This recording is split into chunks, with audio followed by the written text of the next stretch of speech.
But anyway, Peter Hitchens in it mentioned about this the UK government 2011 influenza pandemic preparedness plan, which Mm. was, that was still in effect as of the beginning of the COVID pandemic. It's not like it had been updated or anything, and I think it's really important to sort of look at the content of that.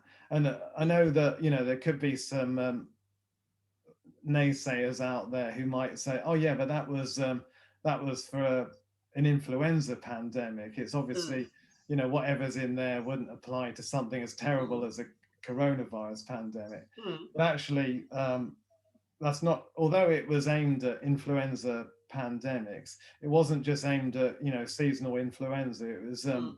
that strategy was developed for Mm. pandemic influenza, and pandemic influenzas Mm. are thought, including scenarios in which there could be up to 350,000 excess deaths within a year, Mm. right? So the COVID Okay, so pandemic. what's the main Okay, so takeaway of the oh, sorry, strategy? I'm kind of beating about the bush here. So, all right. So, okay, so let me give you some quotes from this then. So, okay, so it had some basic assumptions. Right, okay, so influenza pandemic planning in the UK has been based on the assessment of so it was based on a reasonable worst case assessment, right? So all these strategies were based on the worst case assessment. So part of that assessment was for deaths, the analysis of previous influenza pandemics suggests that we should plan for a situation in which up to 2.5% of those with symptoms would die as a result Mm. of influenza, right? So Mm. that's so up to 2.5% fatality rates. That's already 5 times, because with Mm. COVID, maybe Mm. worst case scenario, it could be 0.5%. Mm. So that's already 5 times as high. And then the other Mm. thing was summary of planning assumptions for pandemic preparedness. When Mm. planning for excess deaths, local planners should aim to cope with a population mortality rate of up to 210,000 to 315,000 additional deaths.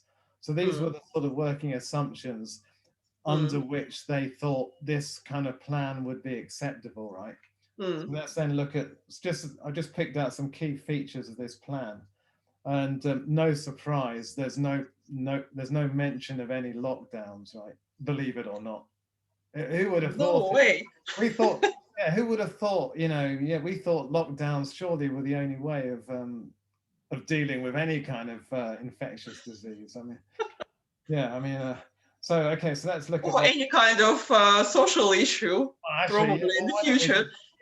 I think lockdowns is what it should be the natural condition of human beings, shouldn't it? Really, It because will be.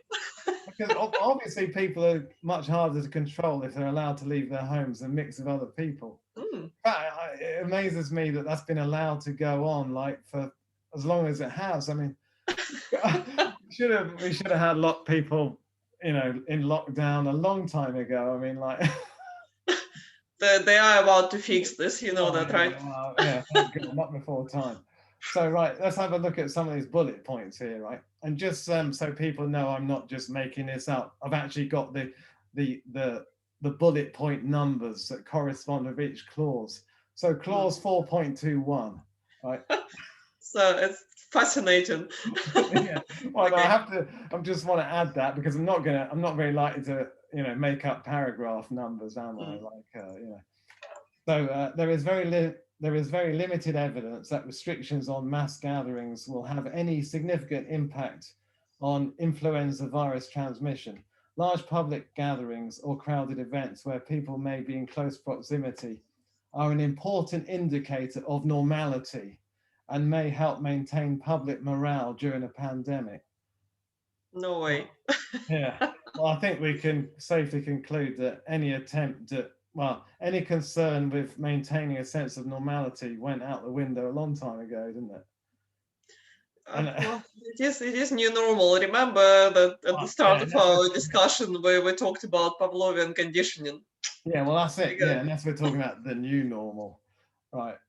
But yeah, and yeah, so this thing here may help maintain public morale during a pandemic. I mean, Yeah, I mean, I think that any attempt at maintaining morale has definitely gone out the window. I mean, it's not seeing Mm. much effort on that front, are we?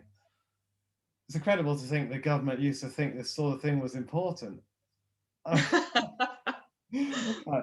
And then I've got here like there is also there is also a lack of scientific evidence on the impact of internal travel restrictions on transmission, and attempts to impose such restrictions would have wide-reaching implications for business and welfare. Surprise, That's surprise. breaking news. And this is, just that, let's just take stock, folks. This is the UK government. This is the Department of Health wrote all of this, and all of this. In fact, it's still actually went on the UK government website. If you go on the department, this document is still current. It's not hasn't been declared as like superseded or anything like that. So this is still officially Oh the wow, is it still actually up? Oh, this is still Unbelievable. officially the government, plan for how you're supposed to deal with a serious, like, respiratory virus pandemic, kill up to 2.5% of people who catch it. Okay, so clause 4.22. So for these reasons, the working presumption, for these reasons, the working presumption will be that government will not impose any such restrictions. The emphasis will instead be on encouraging all those who have symptoms to follow the advice to stay at home and avoid spreading their illness. Wow, that's revolutionary This thinking. sounds sensible. Hmm. Yeah. Well, these almost sounds like the words of a sort of raging COVID denier. Sort of, I mean, it sound like the kind of crazy talk of like people like Peter Hitchens and I know, right? Or yeah, us too. or insane people like Brendan O'Neill. Yeah, or us. Yeah. I mean, right. Okay, and then it says here, however, local organisers may decide to cancel or postpone events in a pandemic, fearing economic loss through poor attendance. Right, and then it says, and the public themselves may decide not to mix in crowds or use public transport if other options are available. So, in other words, like actually just treating people like adults and letting them make their own decisions. But maybe people might This this decide. is this is so 2019. This is just so yeah. I mean, this is mad talk. Actually treating people like adults and letting them decide for themselves, like how they think, whether they how they want to respond, whether they should still be able to mix in crowds or not. Hmm. Anyway, next. This is like a different clause from a different section of the report, 7.4. Are we going to go through the entire document, No, Nigel? no, I can tell you're getting bored. Don't worry, it's not I have to pick up my dry cleaning. just really that tedious. No, I'm kidding. Dry cleaners are We're not even closed. up to the 1 hour mark yet. Okay, during the pandemic, the government will encourage those who are well to carry on with. Yeah, I've got to read this again. This is almost like hitting. I can't believe I'm reading this. This is government advice. During a pandemic, the government will encourage those who are well to carry on with their normal daily lives for as long and as far as possible. I mean, Wow. they actually encourage. They think that people who are not sick should carry on living their normal daily lives as much as possible. That's crazy. What kind of insane granny killer would actually argue for that? That's mad talk. Mad talk. The UK government does not plan to close borders, stop mass gatherings, or impose controls on public transport during any pandemic. Let's hear that bit again. During any pandemic. Any as in A and Y. Yeah. Even kind of pandemic that kills 2.5% of population.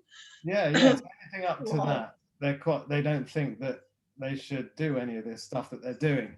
So anyway, but yeah, I mean, reading all that, I mean, to me, it's hard to believe that comes from our own Department of Health, because the reason why that's so hard to believe is because it all sounds incredibly sensible.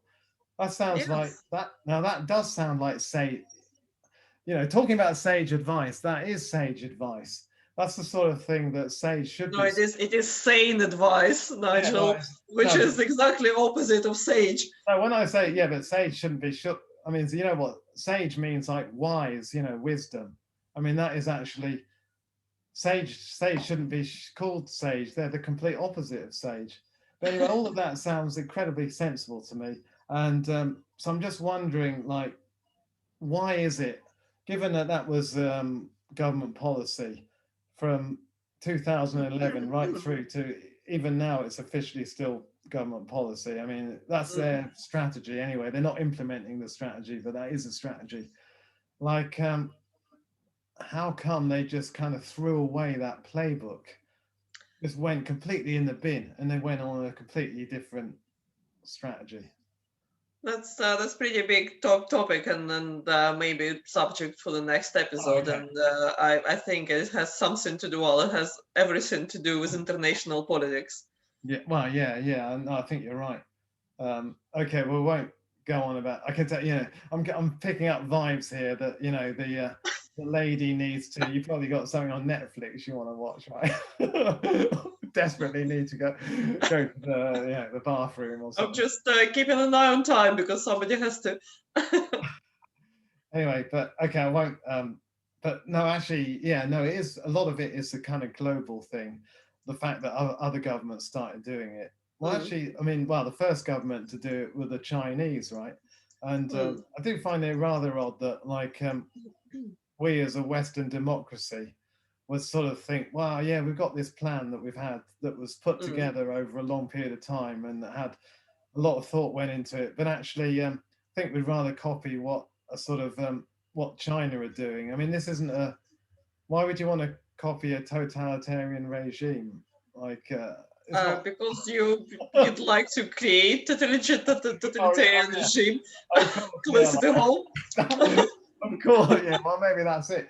But I mean, actually, I mean, the thing is, what I'd want to sort of conclude on is if you've got that strategy that was put together on how to deal with these kind of pandemics versus a strategy that's been, and that was put together under normal times when we weren't in a pandemic, right? When there wasn't mass hysteria going on. But, are you going to trust that strategy that was put together over a long period of time, not in a kind of panicky kind of way?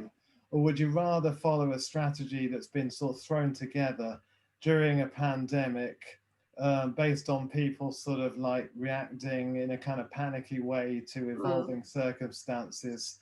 Which do you think is more likely to be a better strategy to follow?